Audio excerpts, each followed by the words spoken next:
Let's turn now to our panel. Joining us here in the studio is Amy Zellman. She's the owner of the Strategic Narrative Institute and an adjunct professor at Georgetown University.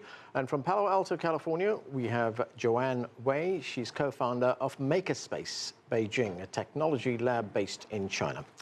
Thanks to both of you for joining us. Amy, let me start with you here in the studio. Automation, we are told, will transform us and the way we live in ways humankind has not experienced before. The man who said that was Klaus Schwab, who's the co-founder of the World Economic Forum. This is being called the fourth industrial revolution. How will it change our lives? Will it make our lives longer? Will we be healthier?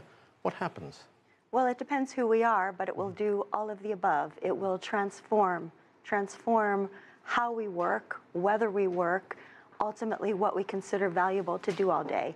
It will transform our society it will transform the way we transport ourselves. It will transform probably the way that we educate ourselves and our children. There's very little of any part of society that will ultimately be left untouched by automation, although we may not be experiencing it ourselves every day, depending on who we are. Clearly, it'll make our lives a lot easier, a lot better. There are benefits, but what's the downside? Well, the downside is what we lose. It's useful perhaps to go back to history. I mean, we've been in transformative moments before with technology. When wage labor arose in the Industrial Revolution and we began to actually automate some of our tasks then, people felt that they lost something as well. So we might ask what we will lose. Will we lose the kinds of relationships that we are used to having with people as humanoid robots begin to be among us and we think about our relationships with machines very differently and have a lot more of them in our lives? Will we automate out of existence some tasks that give us pleasure and meaning in the course of our day? Like? Well, cooking comes to mind for me. We have already automated a great deal of what is in our kitchen, and we can use the present as an example. We will automate more. At the same time, we see that we are losing a relationship that we have to cooking with food that may be useful and meaningful for us. All right, let's bring in Joanne. She's in Palo Alto. Joanne, you are the co-founder of a company called Makerspace. It's being described as a technology lab. It has a big presence in China. What does Makerspace do? So Makerspace, I started as a very community-driven type of makerspace. Actually, we just transferred that makerspace into an incubator. So we are raising this, startups from China. They're doing the hardware technologies. Yep. Amy, there is one view that automation is not necessarily a good thing, that it removes labor costs, increases profits for big corporations. Unemployment will go up. Is that a fair argument? I think so, yes.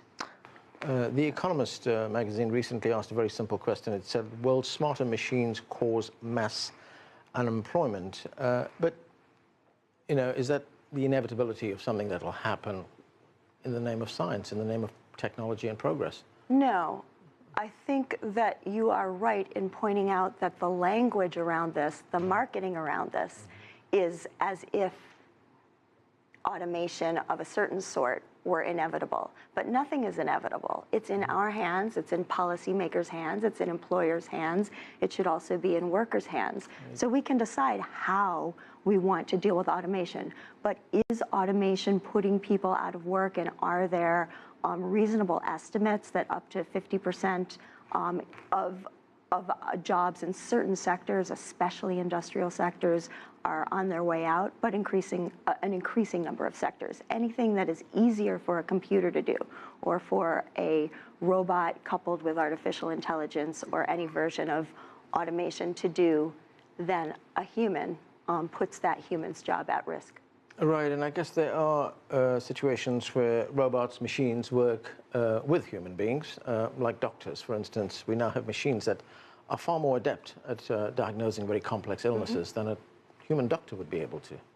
Sure, absolutely. I have done a lot of work with the military, and there is an expectation that there will be among the decision makers in any given situation a machine as well, an automation and artificial intelligence that will participate in that decision making by producing results, by doing the thinking of the sort that is hard for humans to do. Right. Joanne, I was looking at one report on the impact that automation is going to have in a country like China.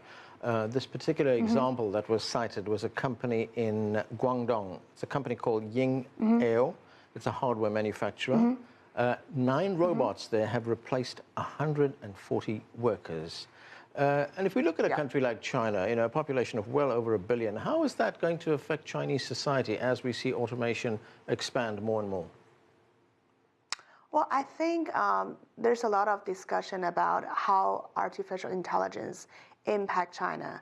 So since I'm running Makerspace, I definitely see a lot of the new frontier technology out there in China. Besides running Makerspace, I'm actually running another education company. It's a STEM education.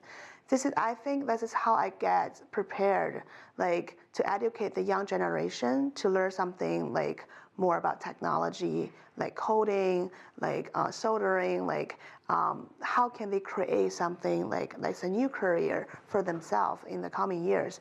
I think robots definitely replace some of the very basic labor like work. But for the very creative jobs, they definitely need the people who are prepared for the future jobs. Yeah, it's kind of different. Right. I think I saw another example that you were talking about there for creative jobs, where technology has actually made those jobs a lot better, a lot more effective. Like take something like graphic design. Exactly. Where you need humans, but technology has made it a lot easier. Yes, exactly. So definitely, I think technology is a big value for some current jobs. But how can we make our life better? Is definitely need a lot of creations, and they need to put their their logics, their value to this job. Yeah. We are going to take a break right now. Coming up, we'll look at the future of the global economy. What role will corporations play in automation? And could many of us be out of jobs in the not too distant future, including journalists? Stay with us, you're watching The Heat.